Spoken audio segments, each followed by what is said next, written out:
I've never traveled all that much. On the surface, the answer always seems simple. No money. I haven't traveled because I have no money. Yep. That's the reason. But I've been doing a lot of work lately with something called root cause analysis. This is where you get 2 to 5 experts in a room and keep, like a 4-year-old, asking them why something doesn't work until they either get to the root cause or one of them becomes a homicidal maniac. So far, I'm 15-0, as in no homicidal maniacs.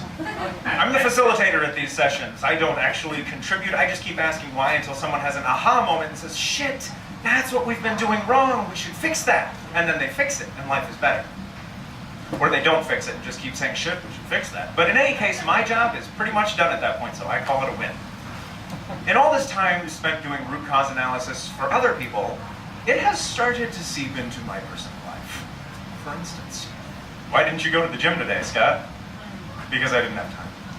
Why didn't you have time to go to the gym today, Scott? Because I didn't plan far enough ahead. Why didn't you plan far enough ahead to go to the gym today, Scott? Because, hey, I brain fuck other people. You don't get to do that to me. Yes, but I am me, so go on. In any case, I eventually come to the realization that I didn't go to the gym because on some base level or another, I wanted to be at home. I wanted to be where I was comfortable and safe and cozy, and the gym wasn't it. And like most people, I am afraid of what is not comfortable and safe and cozy.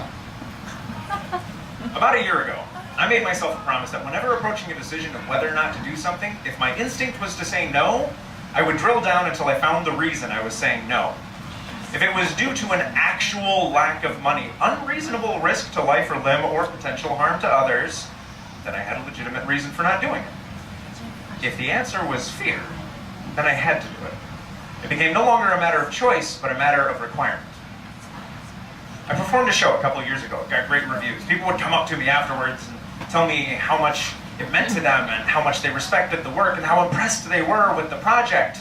And some people even said I should take it on tour beyond the boundaries of the Twin Cities and to a wider audience. And so I considered it, but ultimately I didn't do it. And I'd like to say that I had a good reason, like it was plagiarized or copywritten material that I shouldn't have been performing in the first place.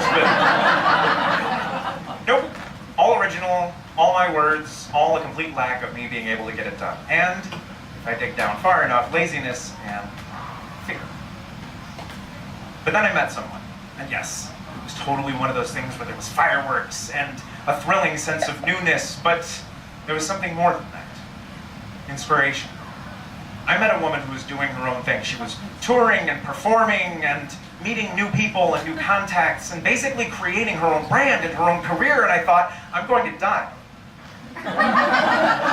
Not anytime soon, mind you, but eventually. And here was this woman who, at least in my mind, was saying, fuck it, this is just what I do. And here I was, still relatively young, capable, and willing to travel and learn and do uniquely creative things, so why wasn't I? Yeah, why wasn't I? Fear? So, within the next couple of months, I will have traveled to a few different countries, performed in at least 2 cities other than Minneapolis, and not one of them's not St. Paul, and have begun the branching out I should have been doing over a decade ago. But what about home? Thank you. What about the comfort and safety and coziness of home? Well, what is home? How big is home? Is it the space I occupy while I sleep, or while I cook, or while I write self-reflective spoken word pieces on a fancy laptop I could carry literally anywhere on the planet? What if home was wherever I decided it should be? What if I projected my home to be wherever my inspiration was? Then my comfort and safety and coziness are only as limited as my imagination.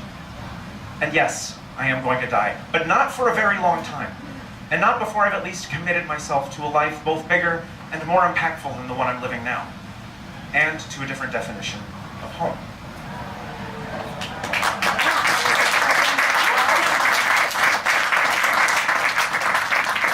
This is not an original piece, so it will not be going on tour. FYI.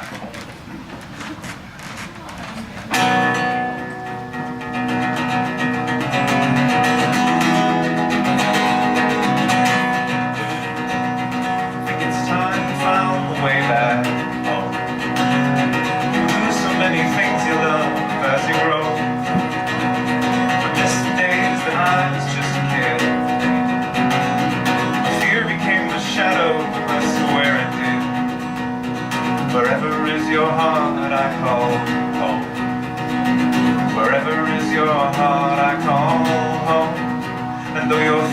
take you far from beyond.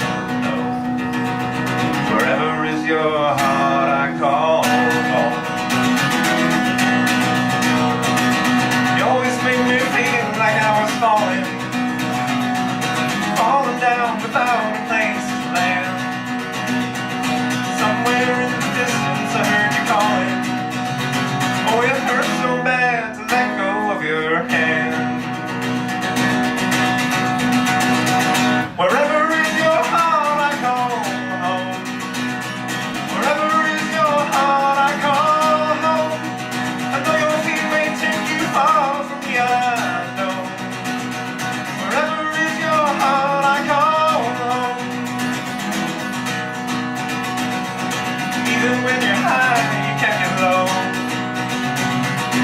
Even with friends you love, you're still alone. I always find the darkest place to go.